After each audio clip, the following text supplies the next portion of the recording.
Olá pessoal, tá no ar mais um episódio do Helpcast, o podcast do Hospital Help para falar de saúde, sempre trazendo assuntos muito pertinentes do nosso dia a dia e hoje não vai ser diferente. A gente vai conversar sobre ortopedia.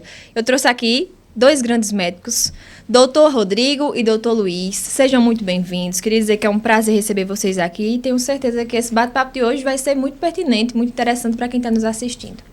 Oi, tudo bom? Eu que agradeço o convite. E em nome de toda a equipe de ortopedia do HELP, estamos muito felizes em termos sido convidados para cá. Minha gente, eu tirei esses homens de casa na chuva.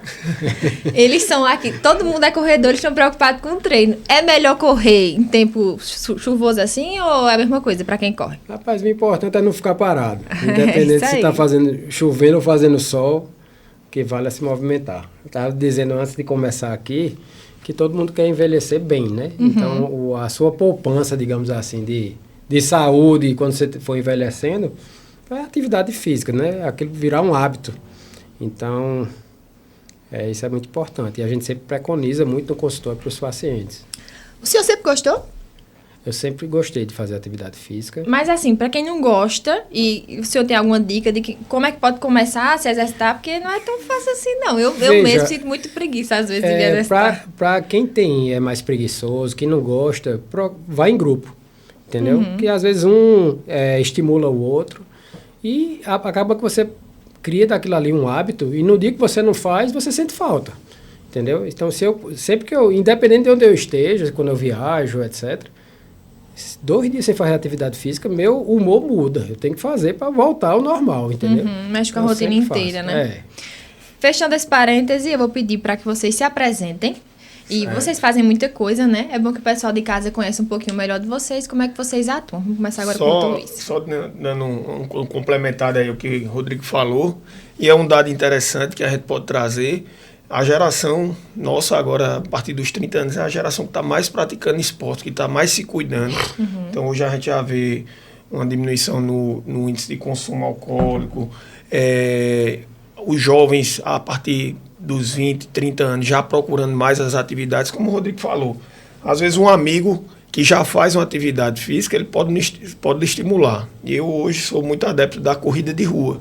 E foi através de um grande amigo que me levou uma vez para correr junto a uma assessoria, e isso contamina, né? Então, é um bom dado para que a gente possa sair do sedentarismo e praticar cada vez mais esporte e qualidade de vida para a nossa futura geração aí. Perfeito. Já emenda aí na sua apresentação, diga aí para o pessoal quem é Dr. Luiz. Bem, meu nome é Luiz Juvencio, eu sou formado pela 4ª turma de Medicina da Unifacisa.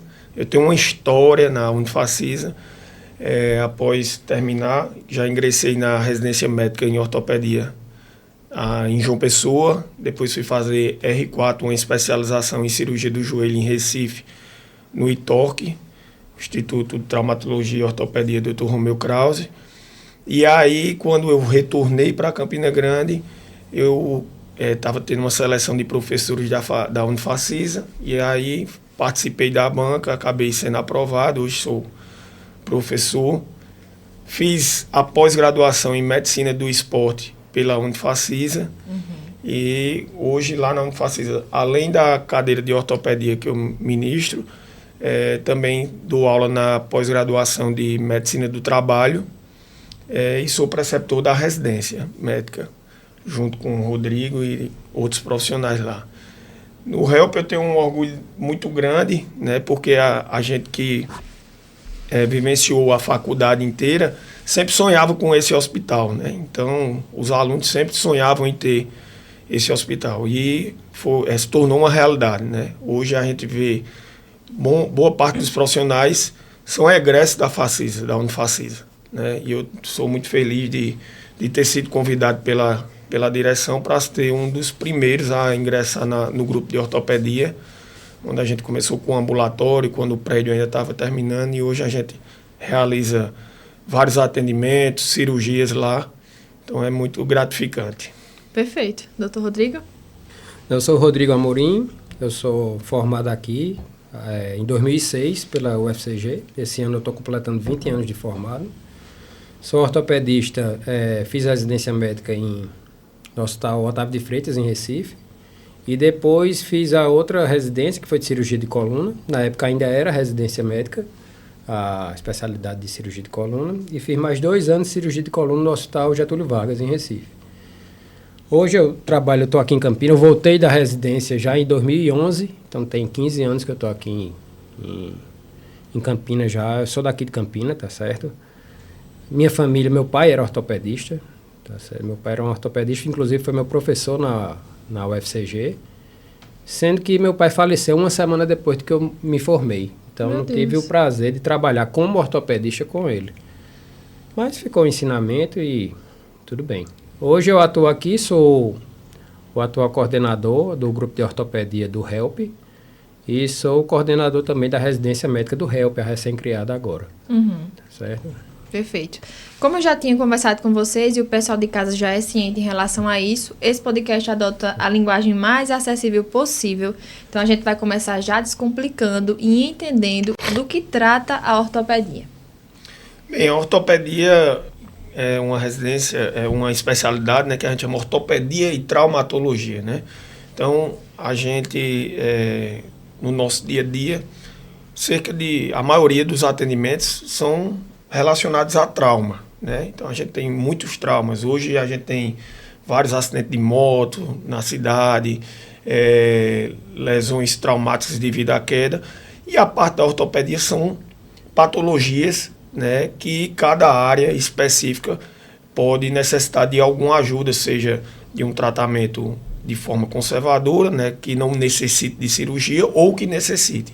Por isso, a ortopedia hoje ela vem cada vez mais se subespecializando. Então, o Rodrigo é especialista em coluna, eu sou especialista em joelho. Hoje já tem novas especialidades vindo aí, como a medicina regenerativa, que ajuda também nesse campo da ortopedia. E a gente trabalha com as patologias relacionadas ao sistema osteolocomotor. Então, tudo que envolve osso, ligamento, tendão, a gente tem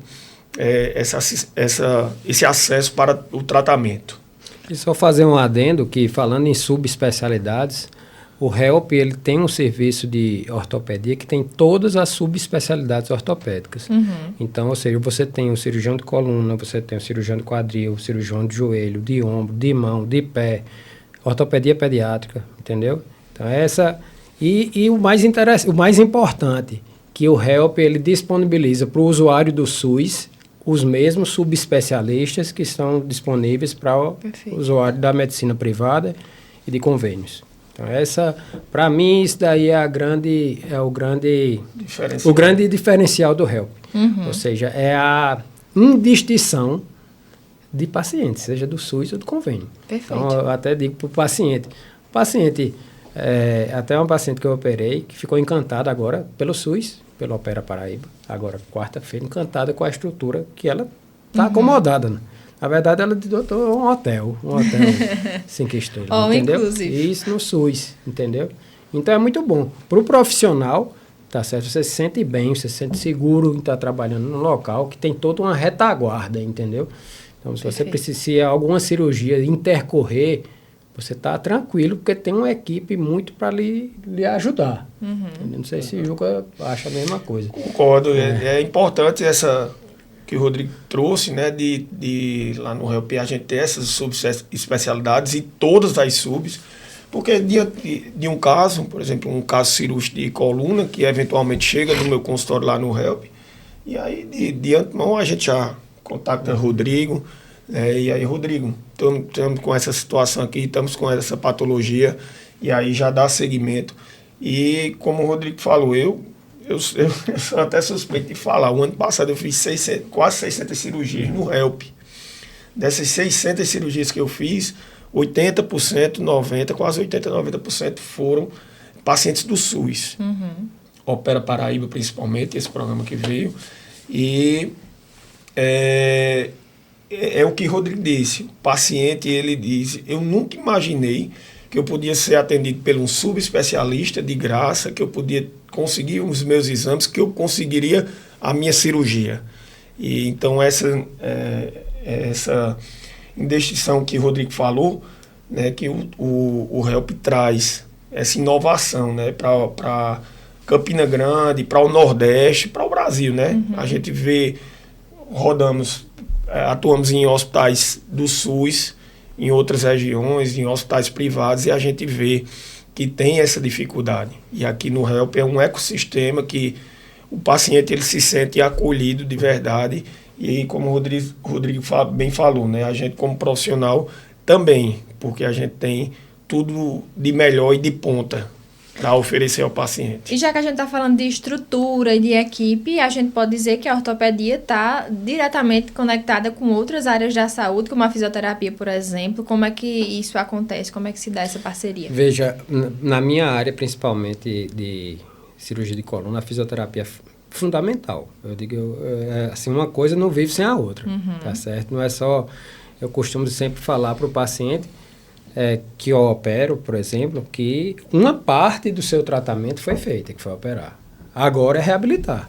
E muitos dos problemas de coluna, principalmente os degenerativos, o mais comum deles é a hérnia de disco. Sim. 80% a 85% dos casos são passíveis de tratamento justamente com fisioterapia e com medicação.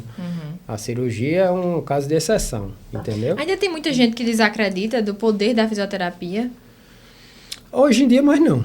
Eu acredito que não. Essa pessoa que desacredita, realmente, ela parou no tempo, né? Não tem justificativa para isso. Eu costumo conversar muito com os pacientes, muito no pré-operatório, né? Até quando eu estou no ambulatório solicitando alguma cirurgia, e aí eu digo, olha, como o Rodrigo falou, aqui a gente vai fazer a nossa parte cirúrgica, mas para uma recuperação completa, você precisa de uma fisioterapia. Eu faço muita cirurgia de joelho, então lesões de ligamento cruzado anterior, lesões de menisco, artrose em joelho. Então, se eu não tiver conectado com a fisioterapia e tiver o feedback deles, talvez a gente não consiga atingir aquele resultado satisfatório. Então, a fisioterapia ajuda muito. E de outras especialidades também, a nutrição também é muito importante.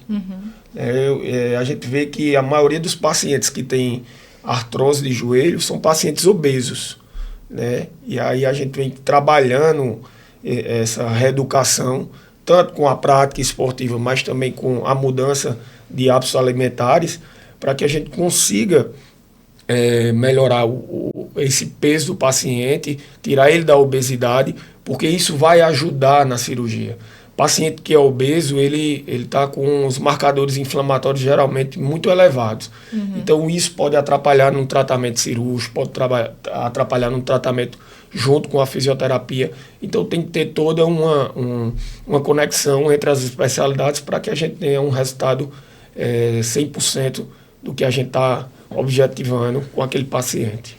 Perfeito. Vocês já citaram alguns problemas, mas eu queria que dentro das subespecialidades de vocês, ou até de uma forma geral, comentassem quais são os problemas mais recorrentes que chegam hoje nos consultórios. No meu consultório de cirurgia de coluna, de especialista em coluna, é distribuído conforme a faixa etária. No paciente adulto jovem, a doença do adulto jovem da coluna é a hérnia de disco. Estou falando de uma forma geral, isso não é nada disso é regra. Está sendo de uma forma geral. Do adulto jovem é a hérnia de disco. Das hérnias de disco, a mais comum delas é a hérnia de disco lombar, que classicamente se manifesta com aquela dor na coluna lombar que corre para uma das pernas. No paciente pediátrico, adolescentes, principalmente meninas, o mais comum, eu já sei, no meu sistema, quando eu vejo a idade, eu já sei mais ou menos o que é. Então, adolescente, principalmente meninas, não é que não possa ocorrer em meninos, é a escoliose, que é o desvio da coluna. E nos pacientes com a faixa etária mais avançada, o que é mais prevalente é o que a gente chama de estenose de canal lombar, que é um aperto na passagem do nervo que se dá por artrose, por hipertrofia dos ligamentos, por desgaste mesmo, entendeu? Que dá muita dor nas pernas, né? O paciente começa a andar e começa a formigar as pernas. Então, assim, repetindo, não é uma regra, mas é o mais prevalente no consultório. Existe uma causa específica para cada uma dessas faixas etárias?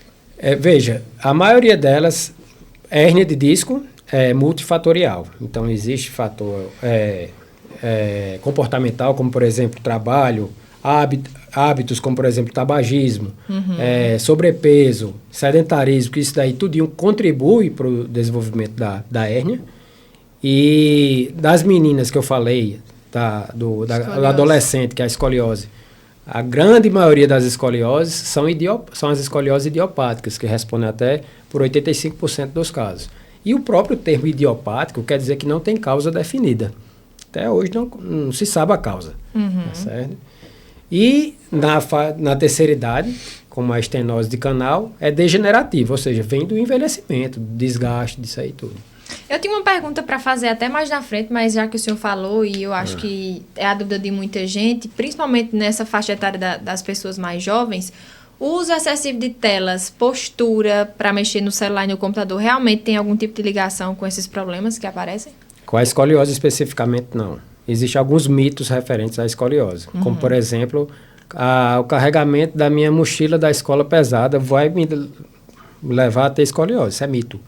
Isso não existe nenhuma correlação com isso daí, não. Vai levar a dor muscular, entendeu? E existem até uns indicativos de mochila escolar da Sociedade Brasileira de Ortopedia. A questão de uso de telas, o que é mais comum é o que a gente chama de síndrome miofacial. Então, por exemplo, a criança geralmente usa tanto é que foi descrito uma síndrome que chama Textile Neck Syndrome, que é a síndrome do pescoço de texto, se você for para a tradução ao pé da letra, que é causada pela flexão prolongada, duradoura e excessiva da coluna cervical nos tablets e celulares. Entendeu? Para você ter uma noção, o peso da cabeça de um adulto, olhando para frente, é em média 5 a 6 quilos.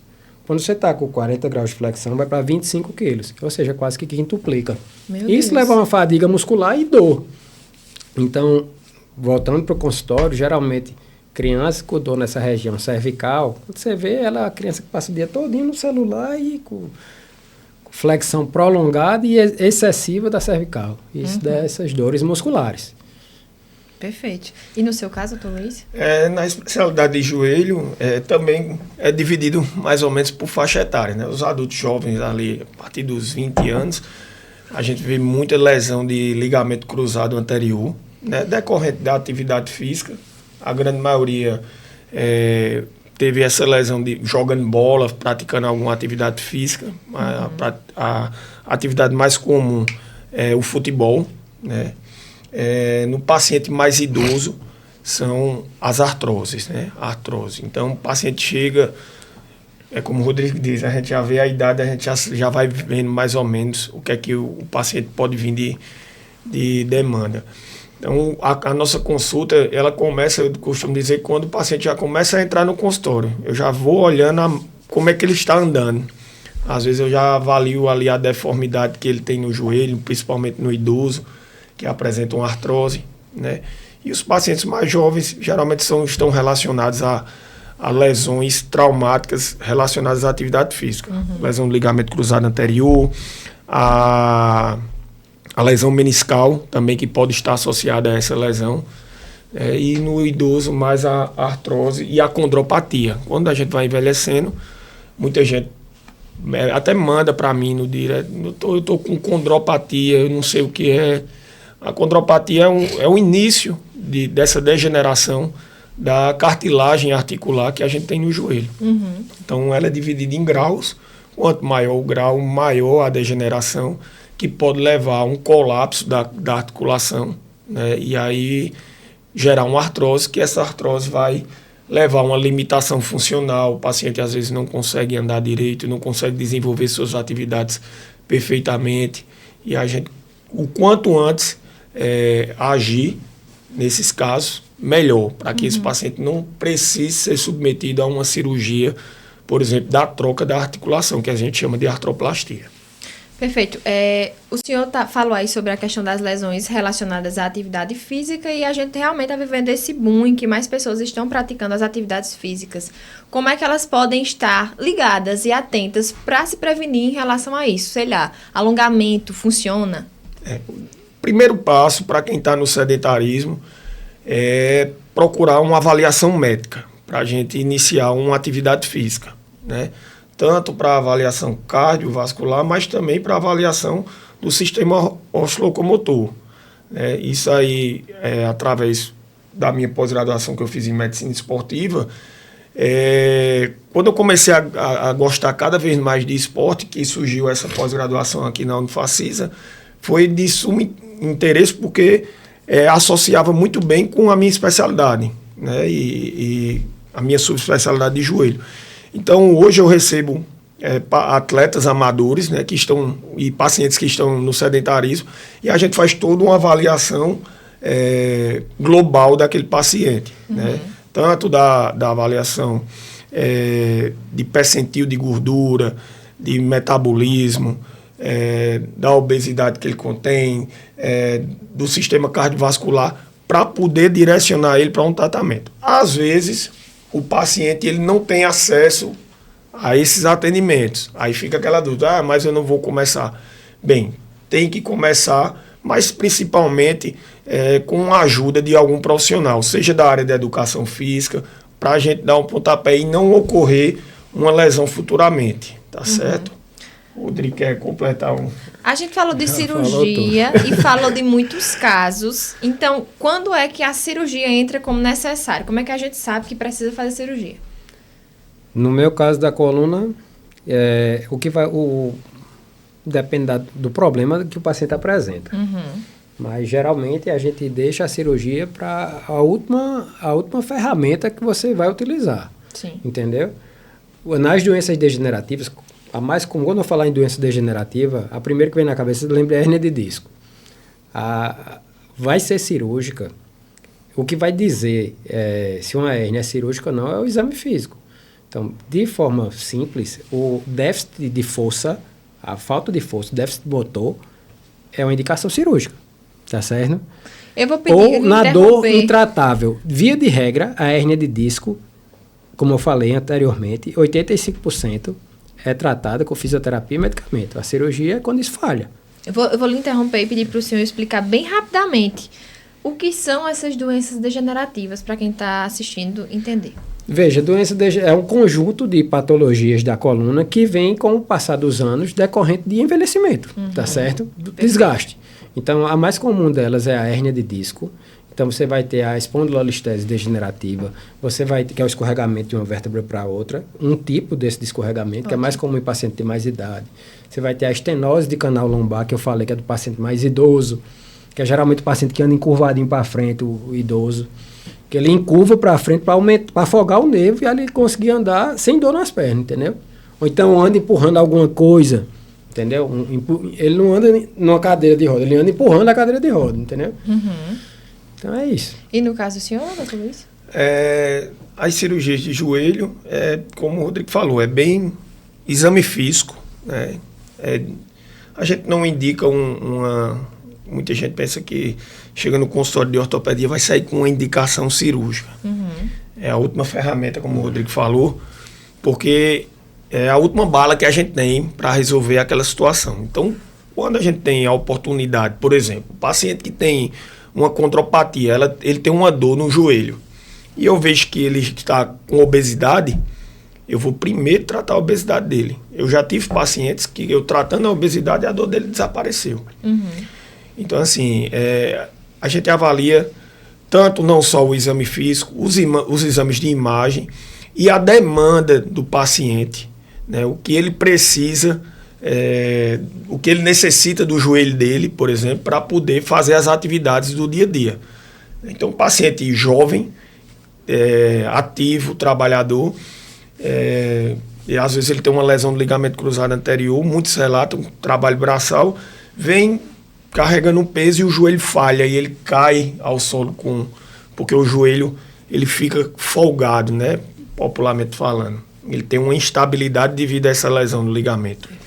Então esse paciente ele tem que ser submetido a uma cirurgia porque o ligamento cruzado anterior é um dos estabilizadores do joelho. Né? Então isso vai trazer uma repercussão clínica para ele no dia a dia, no trabalho dele, muito ruim, né?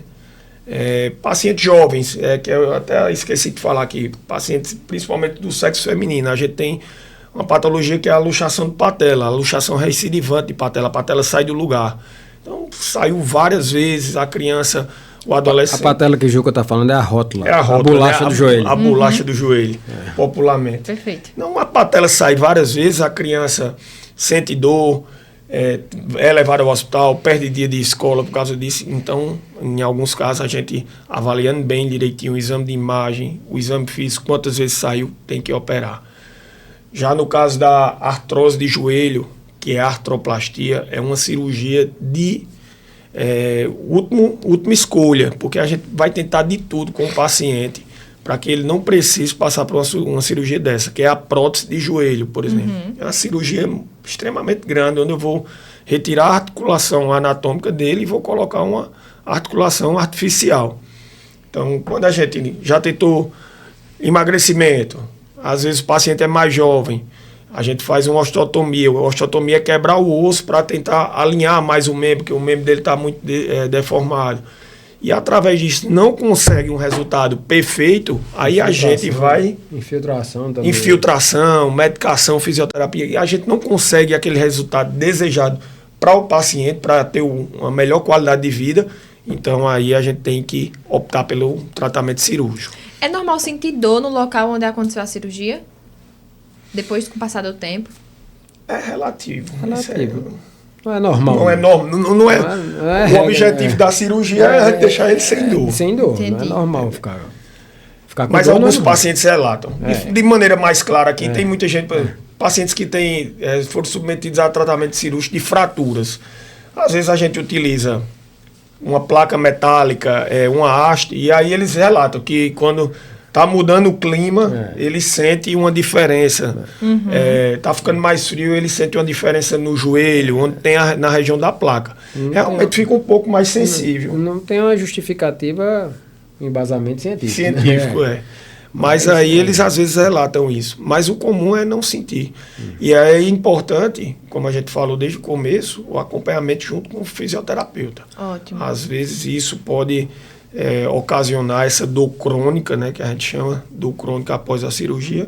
Às vezes porque não realizou uma fisioterapia adequada, não teve um acompanhamento adequado, os retornos.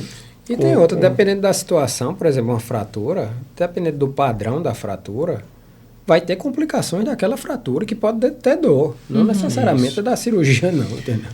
Então, existem o que a gente chama de sequela da doença mesmo, não é da sequela do tratamento, não, é sequela do problema. E existe a sequela do tratamento também, que pode acontecer. Ninguém é Jesus, não, que não... Todo mundo humano é passível de ter. Não é uma máquina, não. Quando o Rodrigo costumo dizer, olha, que quem diz que nunca teve intercorrência na vida, ou é um grande mentiroso, ele nunca operou. É verdade. Entendeu? Então, intercorrência todo mundo vai ter. É importante isso que o Rodrigo está falando também. Por quê? Porque a gente tem que ter essa relação de explicar ao paciente. Hoje, essa relação médico-paciente tem que ser bem estreita, a gente tem que explicar e tirar todas as dúvidas, principalmente no pré-operatório, antes da cirurgia. Então, o paciente... Ajustar expectativas do paciente. Ajustar a expectativa. Entendeu? Às vezes o paciente ele tem uma fratura tão grave que por mais que você tente deixar o mais próximo do que era antes do problema, ele vai ter alguma sequela. Né? Então, a gente já explica, olha, sua fratura é muito grave, a gente vai tentar reconstruir tudo. E isso já traz um conforto para ele, porque ele não cria aquela expectativa de ficar... 0 quilômetros, né? Como diz assim, eu costumo ajustar bem a expectativa do paciente.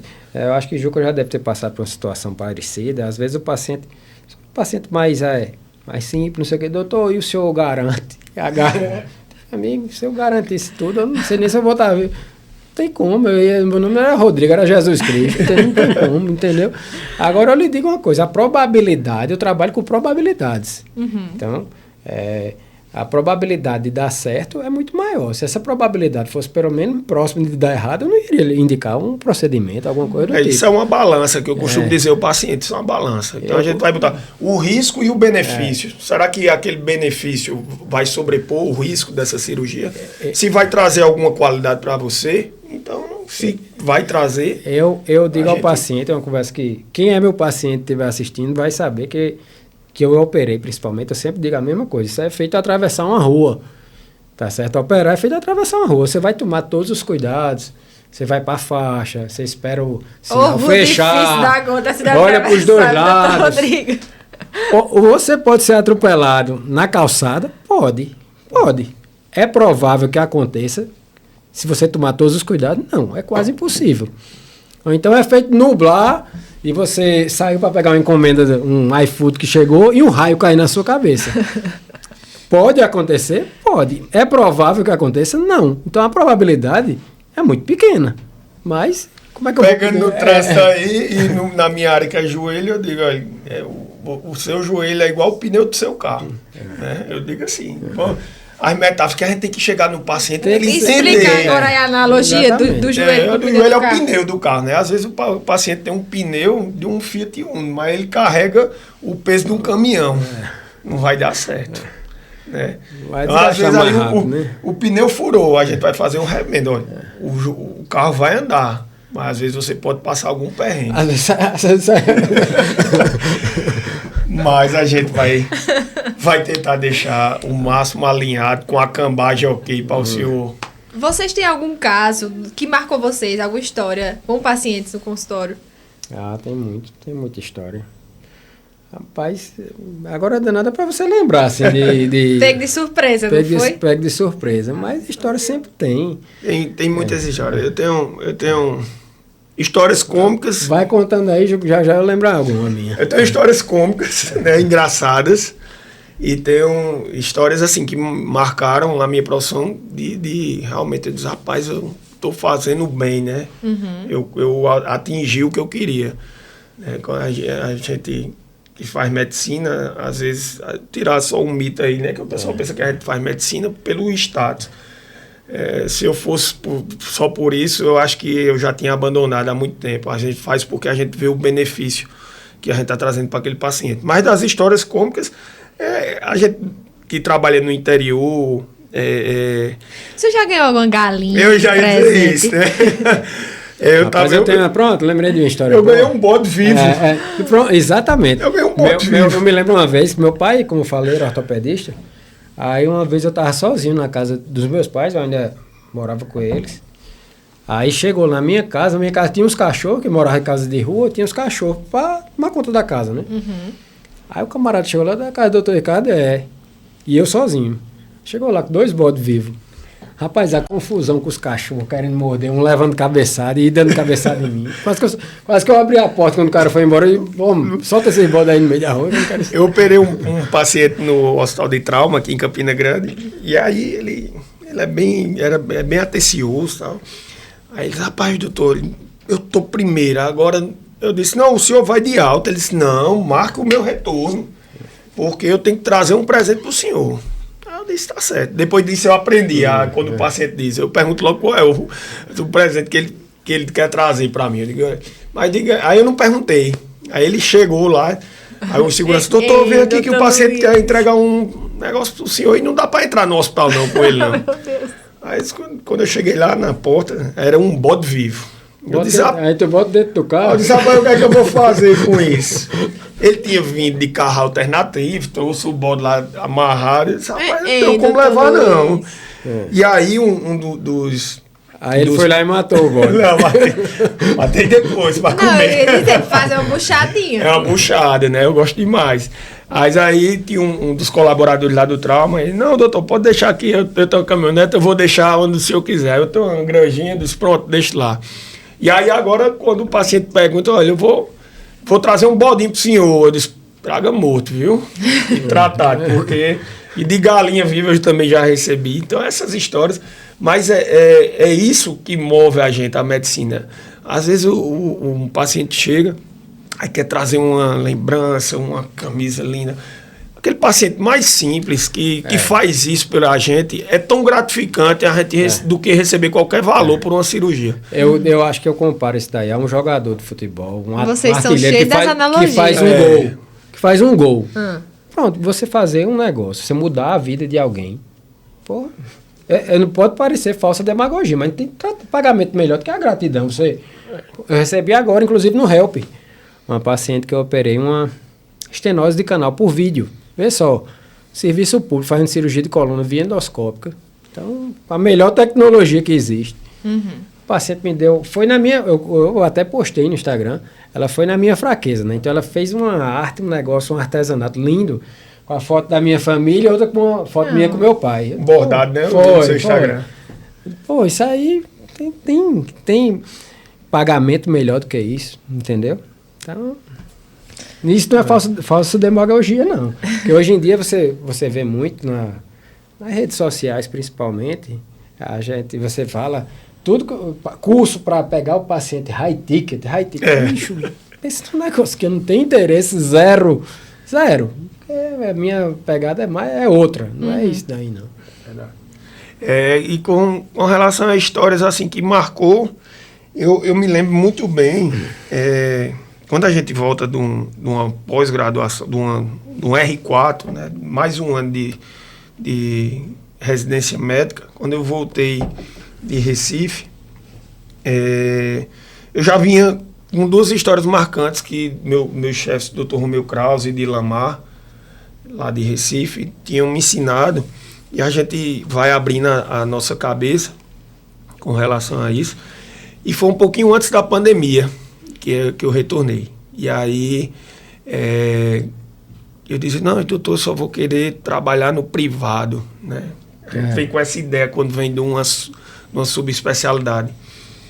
E o Dr. Romeu dizia, você nunca vai largar o SUS, e não largue o SUS, porque o SUS ele vai lhe trazer os melhores aprendizados que você vai ter.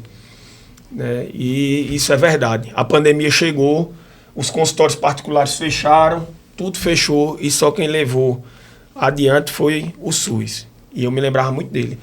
E a primeira cirurgia que eu realizei aqui era uma artroplastia de joelho, a primeira artroplastia. Dilamar dizia, se precisar eu vou para lhe ajudar, porque as chefias sempre diziam isso, sempre dizem quando termina, quando algum residente passa com a gente diz, se precisar de alguma ajuda, nos chame, a gente vai estar aqui para ajudar vocês. E aí eu me lembro que o primeiro paciente que eu operei, era uma paciente que estava acamada há quase um ano por causa de uma artrose de joelho. Ela caiu numa depressão, não queria andar mais porque ela sentia muita dor. E pensei em ligar ainda para meus chefes, vem aqui me ajudar, mas eu disse, não, a minha capacidade, a minha formação foi muito boa, graças a Deus. E aí, essa paciente a gente operou, mesmo que fosse hoje. No outro dia ela ficou em pé e já deu uns primeiros passos. Ela chorava, não era da dor. Perguntava, tá doendo? Ela disse, tá doendo não. Ela disse, eu tô chorando porque eu nunca imaginei que eu ia mais poder andar de tanta dor que eu sentia, né? E a perna deformada, já com um desvio acentuado. E aquilo é muito gratificante. Eu tenho uma foto também no hospital de trauma de um paciente que tinha um gênio varo muito acentuado, que é quando a gente chama aquela pernazinha de alicate, e ele quase não conseguia mais andar. Uma das pernas dele era um gênio muito acentuado e o outro era reta. E ele andava com muita dificuldade, se encostando num pau, assim, numa madeira. E quando eu disse, não, eu quero fazer algo por esse paciente. A gente fez uma artroplastia de revisão nele. E no outro dia eu consegui botar ele em pé. Eu tirei a foto com ele, eu tenho essa foto guardada no meu celular.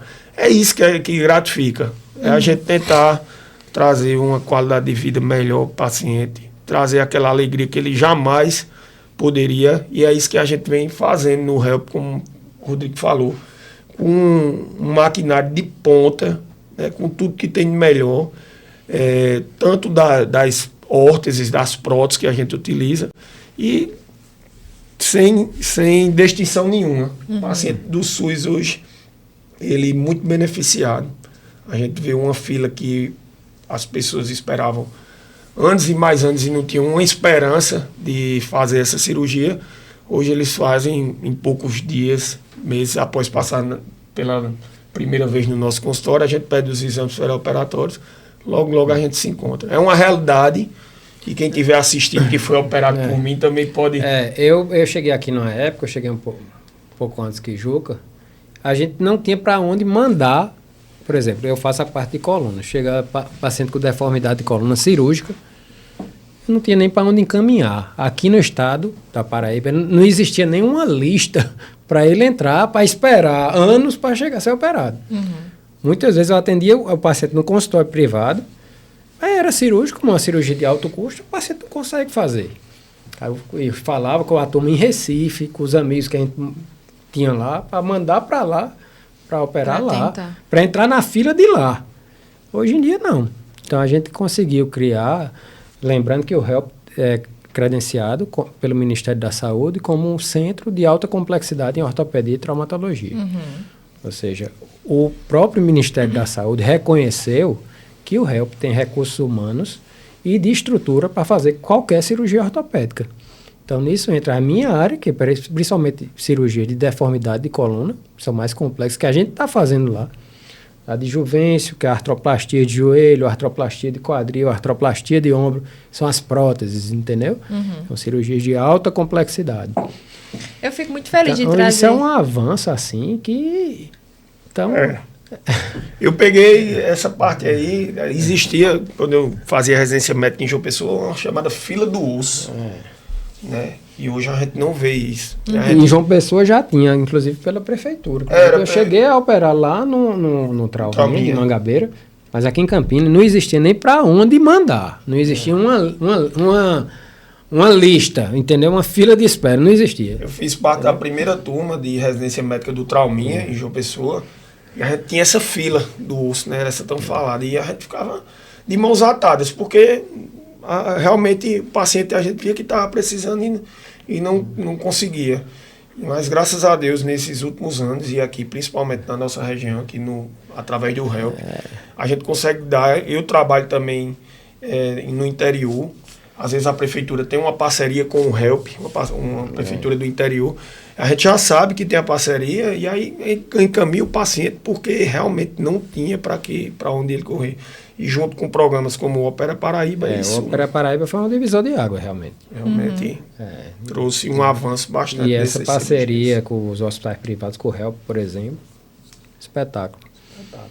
Eu fico muito feliz de trazer esse momento sensível aqui, que vocês contam essas histórias de vocês, porque, de fato, às vezes a gente tem um médico ou como Jesus, ou que nem gente mas a gente vê que vocês sentem, e como vocês se sentem é muito especial, muito importante pra gente. Dando continuidade à nossa conversa, a gente vai falar agora de um óbvio que precisa ser dito. Vamos falar dos impactos. Hoje em dia, geralmente, o óbvio precisa ser dito. E muitas vezes, isso. Vamos falar dos impactos do autodiagnóstico e a consequente automedicação. Começa aí, Ju.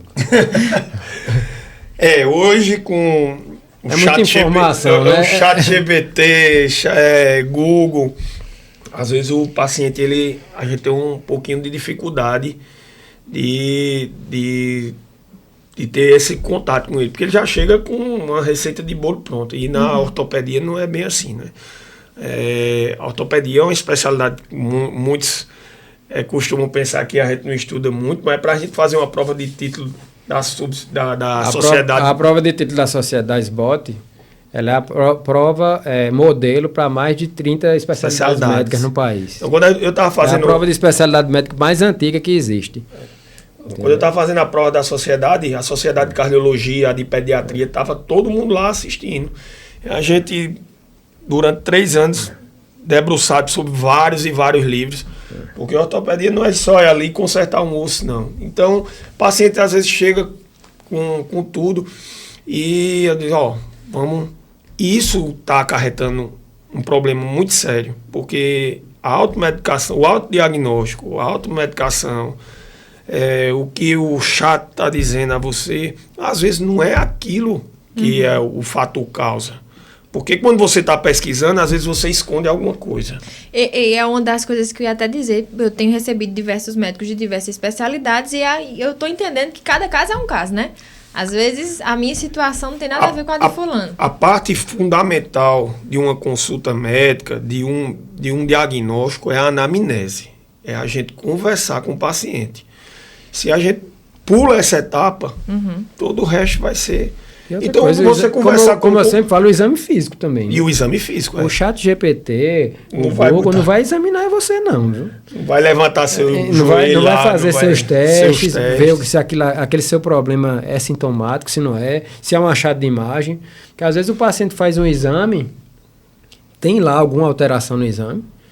Veja, 75% da população adulta ou jovem, por exemplo, da minha área, se fizer uma ressonância de coluna, vai ter alguma alteração. Vai ter uma protrusão assintomática, que se fizer, vai ter. Entendeu? Então, às vezes o paciente vê e acha que aquilo é a causa da dor, mas não é a causa da dor, entendeu? Justamente. Um resultado de um exame, aquele problema que está laudado no exame, não é a causa da dor que ele está sentindo, entendeu? Então, é isso quando entra o exame físico. Tá certo? Para saber se aquele problema que o exame está mostrando é realmente a causa da dor do paciente. Perfeito. Entendeu? O paciente, ele, é como o Rodrigo está dizendo, ele pensa que leu aquele diagnóstico que trouxe ali no exame, aquilo está causando a dor. Você tem ideia, da minha área de joelho, existe um livro só falando de dor anterior, na região da frente do joelho, que traz vários fatores que causam dor na região anterior do joelho. Né? Às vezes, aí o paciente é por causa dessa condropatia. Às vezes não é. É por isso que é importante, é por isso que às vezes chega paciente, às vezes, doutor, fui operado e tô do mesmo jeito. Vê só, tem coisa pior. Porque não era aquele problema que ele foi operado que causava a dor dele. Isso. Entendeu? Então, se você não fizer um exame físico muito bem feito, você vai se frustrar com o seu resultado. Entendeu? E o paciente mais ainda, porque vai ficar lá com o problema. Entendeu? Perfeito. Então, é aquela história. Se você for para algum, isso serve para qualquer... E o doutor não lhe examinar, meu amigo, tem alguma coisa errada. Tem que ser examinado. O paciente diz muito isso. Eu passei por um doutor, ele não olhou nem nos meus olhos. É o básico. Não é porque eu sou... o doutor me tocou... Não, isso é o básico. Você escuta, você examina, vê exame e diz seu tratamento. Não existe inversão dessa ordem, não, entendeu? Vamos fazer aqui um panorama de cuidados, que vocês já citaram, a alimentação, a atividade física, mas vamos fazer um panorama dos cuidados que a gente pode ter para evitar problemas maiores. Cuidados. Fecha. Os cuidados, eu vou puxar logo para a minha sardinha. Bons hábitos, então evitar fumar. Tudo em excesso de fumar é um mau hábito. Alimentação balanceada, você tem que ter uma alimentação balanceada, controle de peso, atividade física regular, dormir bem. Vai dizendo aí, Juca.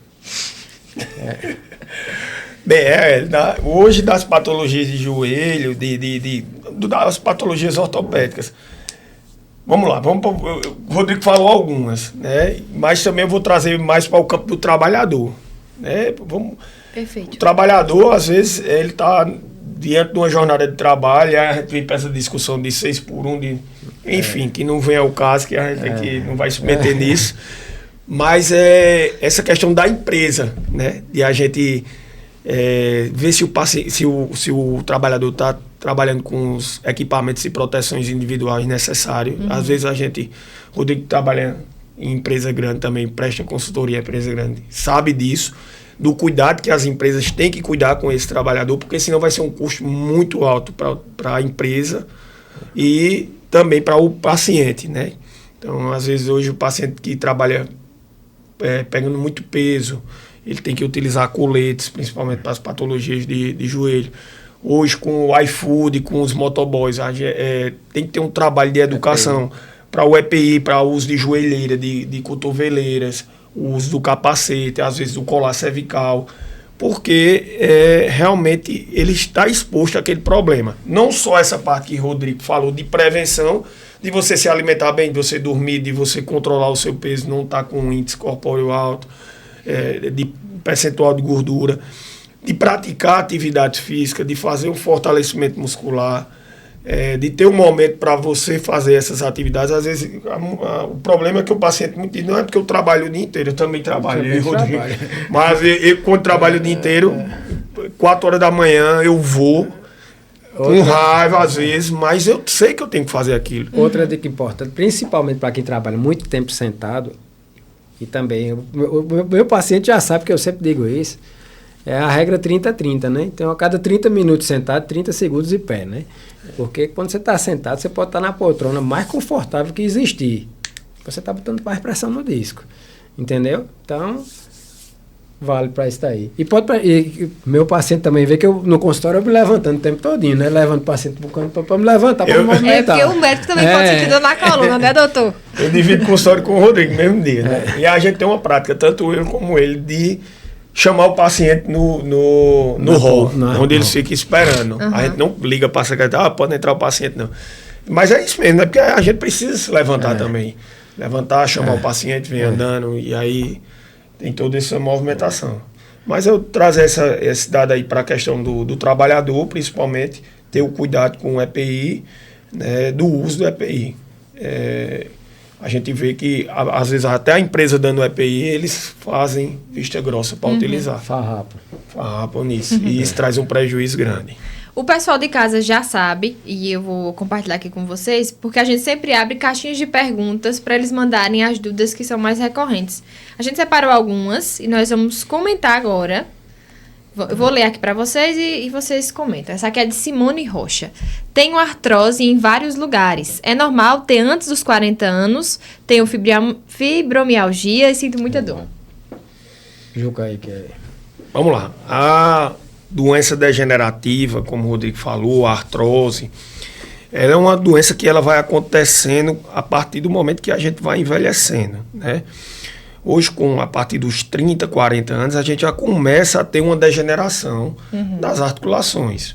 Não é normal, aos 40 anos de idade, a pessoa apresentar uma poliartrose, né? Uma artrose em várias articulações. É bom investigar junto a um reumatologista alguma doença reumatológica pode estar associada. E também tem que ter essa avaliação, como a gente falou, do exame físico. Às vezes pode ser um paciente obeso. E hoje, com o advento da fibromialgia, tudo se coloca na culpa da fibromialgia. Eu já cheguei para pacientes que ele já chega com esse diagnóstico pronto. Doutor, eu tenho fibromialgia. E aí a gente vai ter que examinar ele, vai ter que ter a colaboração do colega reumatologista, porque às vezes não é reumatologia, não é fibromialgia, né? É outra patologia que pode ser solucionada. Uma coisa não exclui a outra, né? Uma coisa não exclui a outra. Fibromialgia pode ter qualquer outro problema ortopédico, né? Isso, mas não é comum. Eu acho que é interessante ela passar por uma consulta com avaliação da ortopedia, uma avaliação geral. Qualquer ortopedista está apto a realizar esse exame. E aí, se for necessário, a gente faz investigação mais profunda com a ajuda também da reumatologia. Perfeito. Agora para o cobiçado doutor Rodrigo Amorim. Como conseguir uma consulta com o doutor Rodrigo Amorim pelo SUS? Tem escoliose. Veja, aí você vai através do CISREG, Secretaria de Saúde do seu município, e marcar a consulta. Eu atendo lá todas as segundas-feiras à tarde, a partir das 3 horas, 3h30. Perfeito. Tá. Aí, já fica ligada, vice Rafaela. Agora, eu acho que esse aqui foi mais um comentário, e a gente vai comentar também, que ele tá compartilhando no momento. Escorreguei na escada do condomínio, bati a lombar e dei um jeito no ombro esquerdo. O que é que essa pessoa tem que fazer a partir de agora? Botar gelo. Se levantar e botar gelo. Veja, é normal. Você cair, você vai ficar dolorido, né? Agora, existem aquelas dores mais persistentes, né? Que precisam de atendimento. Isso é importante, porque nessa época chuvosa que estamos, né? Ter algum cuidado redobrado, né? Às vezes, ter cuidado, principalmente ao descer escadas, fazer uso ou a instalação de corrimão, se não tiver. Principalmente com o idoso. Residência de idosos, né? Sempre tirar um tapetezinho voador no meio da sala. Botar corrimão em banheiro. Se você for olhar, estatisticamente falando, por exemplo, no hospital de trauma, que é a grande emergência pública que a gente tem aqui na cidade, a grande maior... Só pede para queda de moto. Eu vi agora no feriado, o balanço que eles divulgam, o maior índice foi queda. Foi queda, acidente de moto, não. Aquele idoso que geralmente está em casa, às vezes se levanta de madrugada para ir ao banheiro. Então a luz está apagada, tem um objeto no chão, ele cai. E isso leva a uma fratura. E uma fratura no idoso, ela diminui drasticamente a expectativa de vida dele. Em um ano, existem estudos que falam, no idoso, né, que quebrou o fêmur, por exemplo, em um ano, o índice de mortalidade chega até um terço. Isso. Depois que passa um ano da fratura, aí se olha para o restante da idade, entendeu? Isso. Porque existe intercorrência da fratura, Sim. né? Por isso que a turma popularmente fala que o idoso morre de queda, né? Mas é isso mesmo. Com o idoso a gente tem que ter o maior cuidado do mundo, porque realmente pode levar a um quadro de antecipar a morte desse idoso. Mas voltando ao caso que caiu, tá com dor, se essa dor for, óbvio, se não tiver nenhuma deformidade nítida, por exemplo, no punho ou no ombro, se não tiver essa deformidade, primeiro socorro, compressinha fria, ver se a dor está persistindo, procura um serviço para fazer um raio-x, ser avaliado pelo ortopedista. Perfeito. Às vezes toma um analgésico simples, não faça uso de anti-inflamatório de forma indescrita, muita gente já vai para o anti-inflamatório. Não, toma um analgésico, uma dipirona, faz uma compressa, caso a dor seja persistente ou tenha sinal de edema, deformidade, deformidade, crepitação, que é rangido, né, no osso. Nesse mesmo aspecto aí que a gente está comentando, tem alguns mitos, né? E o pessoal diz que estralar os dedos é prejudicial. É prejudicial? Isso é mito. Na verdade, isso aí é um mito, né, que causa, a gente faz isso. Na verdade, é uma pressão que a gente tem na articulação, uma pressão negativa, e a partir do momento que a gente faz o movimento, essa pressão sai. Posso seguir estralando meus dedos em paz. O que é problema é o seguinte, é você ter um estralo em uma articulação e esse estralo doer. Quando eu, por exemplo, eu tenho muito paciente que tem estalo no joelho. A segunda pergunta que eu faço a ele, dói? Não dói. Então isso é normal. Vai mexendo no que está quieto. Se doer, aí a gente tem que investigar a causa dessa dor, né, e desse estalo. Mas isso aí não é mito. Ótimo. Gente, eu quero muito agradecer a vocês pela participação. Esse bate-papo maravilhoso. A hora passou e eu nem vi. Foi muito bom ter vocês aqui. Eu espero que tenha tirado a dúvida de muita gente. Eu vou deixar esse espaço em aberto aqui para vocês se despedirem do pessoal e deixarem uma mensagem para a gente encerrar com tudo amarradinho. Pode ser diretamente para essa câmera, se quiser. Eu agradeço o convite. Espero que as dúvidas tenham sido esclarecidas. Um bate-papo muito bom, que tem discutiu muita coisa, não foi? Foi. E para qualquer eventualidade, do ponto de vista ortopédico, o HELP está lá, de domingo a domingo, 24 horas. Ótimo. Agradecer o convite da instituição do HELP, a Rodrigo, nosso coordenador, dizer que estamos à disposição. Eu acho que estou vivendo mais no HELP do que em casa, mas é prazeroso trabalhar naquela instituição, porque a gente vê quantas vidas estão sendo transformadas. E lembrar que a gente está sempre à disposição. Quem tiver alguma eventual dúvida, pode me seguir nas redes sociais. Meu Instagram é Dr. Luiz Juvencio. Tira lá a dúvida que tiver, que ainda não foi sanada aqui. E o que eu puder ajudar, eu estou à disposição. E agradecer a você pela condução do podcast e desejar a todos uma boa semana. Vamos marcar o próximo, né? Vamos marcar o próximo, já fica aqui. Combinado. Muito obrigada a você que está sempre por aqui nos acompanhando, que mandou mensagem. E no próximo episódio a gente já vai abrir a caixinha de perguntas lá no Instagram do Hospital Help. Então já vai seguir, se você ainda não segue, para mandar a sua dúvida para o próximo episódio. Mais uma vez, obrigada e a gente se encontra na próxima quarta-feira. Até lá!